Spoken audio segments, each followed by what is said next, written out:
Calipso era una hermosa y solitaria ninfa, la reina de la exuberante isla de Ogygia. Homero la llamaba la Atlántide afirmando que era hija del titán Atlas, sin embargo no menciona a la madre. Pero en la versión de Hesíodo se asegura que era hija de Océano y Tetis, y como tal era una de las Oceánides. Una minoría de autores la consideran hija de Atlante y Pleione, y la catalogan como una de las Pléyades, pero esta versión es muy minoritaria. En el intento de establecer los difusos orígenes de esta hermosa y solitaria criatura, aún existe una cuarta versión, que asegura que Calipso era una de las 50 hijas de Nereo y Doris, a las que dieron el nombre de las Nereidas. Su nombre significa «la que esconde el conocimiento», tal vez por ello sean tan confusos sus orígenes. Calipso era una diosa extremadamente bella, la ninfa de hermosas trenzas, divina entre las demás diosas, tal y como se refería a ella el poeta Homero. Cuando los titanes perdieron la guerra en la Titanomaquia, los dioses olímpicos castigaron a Calipso, por ser hija de Atlas, enviándola al destierro en la isla Ogygia. Algunos afirman que los dioses acordaron enviarle cada milenio un héroe para que ella disfrutara de su compañía, pero que pasado un tiempo el destino obligaría a Calipso a dejarlo marchar de manera inevitable. De esta forma transcurría la tranquila y solitaria existencia de la hermosa diosa, acompañada únicamente por algunas ninfas que le habían sido asignadas por los dioses para que fueran sus ayudantes. La morada de Calipso era una profunda gruta con acceso por ambos extremos, y allí transcurrían sus días, siempre con la mirada puesta sobre el horizonte, siempre a la espera de la llegada de su próximo héroe. Un soleado día de primavera, al acudir a las rocas donde solía sentarse a contemplar el horizonte, se encontró con un náufrago que yacía sobre la arena de la playa. Se trataba del héroe griego Ulises, el cual había sobrevivido milagrosamente al naufragio de su embarcación, pero el mar había engullido a todos sus compañeros. El rey de Ítaca navegaba los mares de regreso a su querida patria, pero no lograba alcanzarla nunca debido a las dificultades que le surgían en su camino, propiciadas por la cólera que hacia él sentían algunos dioses, tales como Poseidón, que nunca le perdonó que dejara ciego a su hijo, el cíclope Polifemo. Ulises ya había pasado por numerosas dificultades antes de su naufragio, permaneció durante un largo año en la isla de Ea, donde la hechicera Circe era su reina, y que lo retuvo durante un largo tiempo en su palacio, junto con sus compañeros, a los que Circe había transformado en cerdos. Después de que la hechicera le permitiera marchar y le diese algunas indicaciones importantes, Ulises aún tuvo que afrontar algunos desafíos. El primero sería descender al inframundo para escuchar el consejo del adivino Tiresias, el cual le advirtió de futuros peligros. Asimismo, Circe advirtió a Ulises del peligro que entrañaban los cantos de las sirenas. La hechicera también le advirtió que a pesar que ahora ya no podían volar, debido a que las musas les vencieron en un certamen musical y les arrancaron las plumas de las alas para hacerse coronas, ahora tenían que permanecer sentadas cantando sobre las rocas, entre montones de huesos de los marineros a los que habían arrastrado a la muerte con sus embriagadores cantos.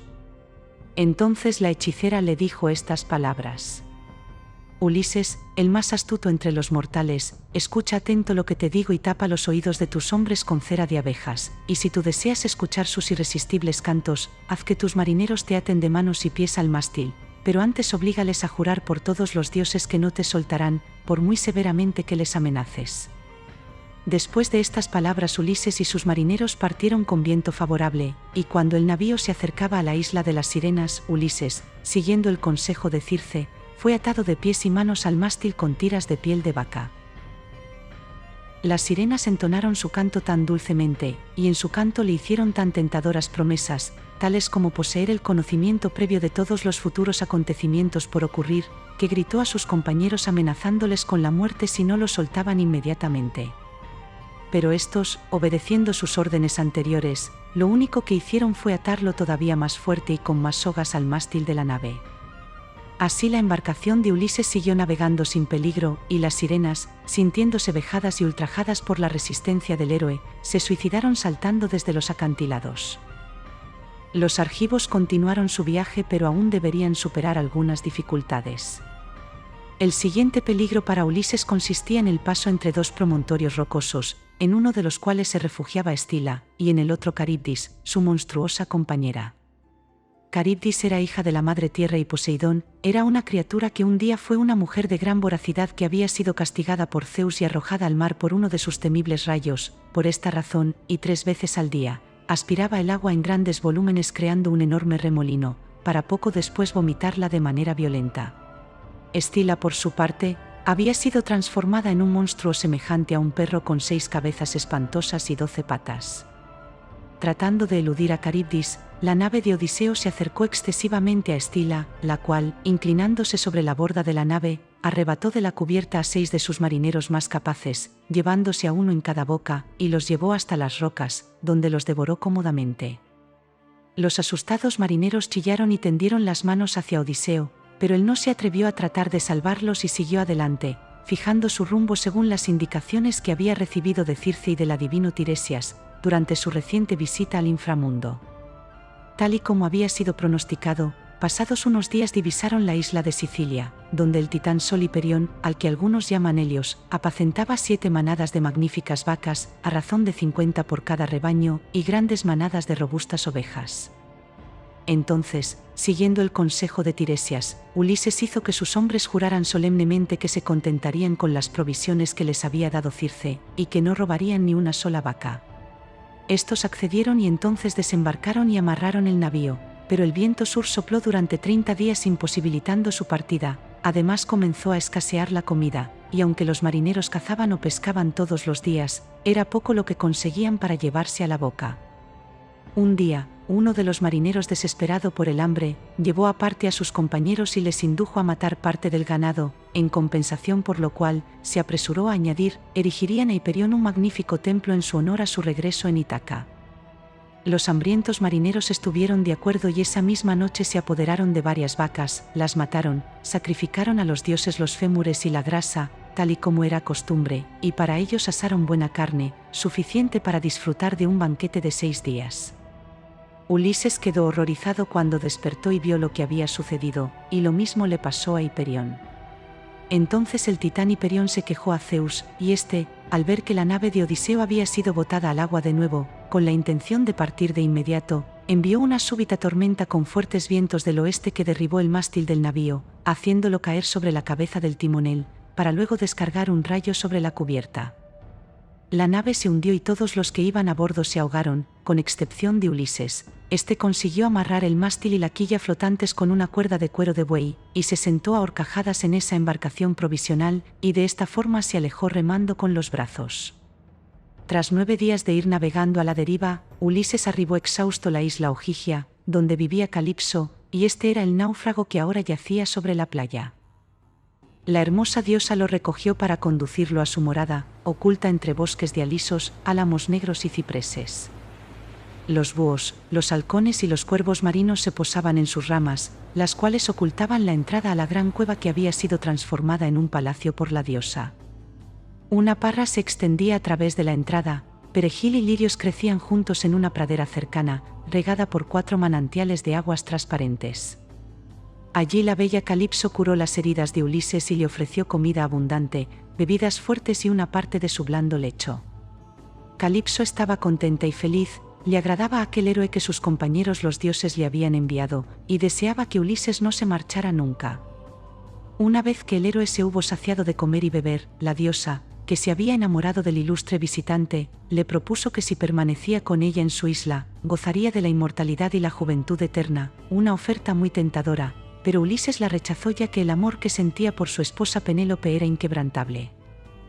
Aún así, Calipso retuvo a Ulises Odiseo en Ogygia durante 7 años, o quizá durante solo 5, tal y como algunos afirman.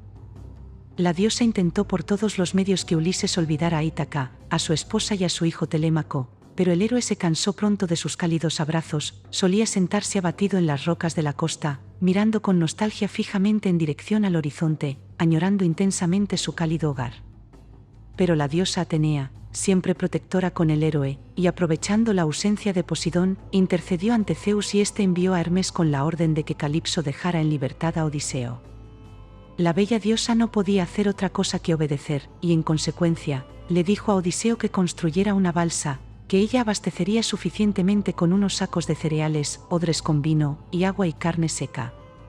Pero Ulises sospechaba que todo era una trampa y Calipso tuvo que jurar por todos los dioses que no le engañaría, entonces le proporcionó un hacha y una azuela, así como taladros y todas cuantas herramientas fueran necesarias para construir su embarcación. Entonces Ulises improvisó una balsa con una veintena de troncos de árbol entrelazados, la botó al agua con rodillos, dio a Calipso un beso de despedida y partió empujado por una suave brisa del este. Poseidón había estado visitando a sus intachables amigos los etíopes, y cuando volvía a casa por el mar en su carro alado, desde las alturas vio de pronto la balsa. Al momento arrojó una ola gigantesca que lanzó a Ulises por la borda, y las ricas ropas que llevaba lo arrastraron a las profundidades del mar, hasta que sus pulmones parecían a punto de estallar. Pero como era un buen nadador, consiguió quitarse las ropas, volver a la superficie, y subir de nuevo a la balsa, continuando de esta manera su épico regreso a su patria, y al hogar que tanto añoraba. La historia de Calipso no tuvo un final feliz. Unos dicen que durante mucho tiempo estuvo anhelando el regreso de Ulises con el corazón afligido, esperándolo sentada sobre las rocas de la playa y con la vista puesta en el horizonte. Otros dicen que sucumbió a la tristeza y terminó quitándose la vida. Sea como fuere, y según dice Hesíodo en su Teogonía, Calipso engendró con Ulises Odiseo 2 hijos, Nausito y Nausino. La ninfa de hermosas trenzas terminó sus días sumida en una profunda tristeza, ya que no consiguió retener a su lado al héroe de Ítaca, el astuto rey que ideó la treta del caballo que destruyó la mítica ciudad de Troya. Calipso, al igual que la hechicera Circe, trataron de retener al noble Ulises a su lado, en sus respectivas islas, pero el héroe, siempre fiel a sus principios, regresó junto a su esposa Penélope y su hijo Telémaco, dejando atrás incluso las promesas de inmortalidad y juventud eternas.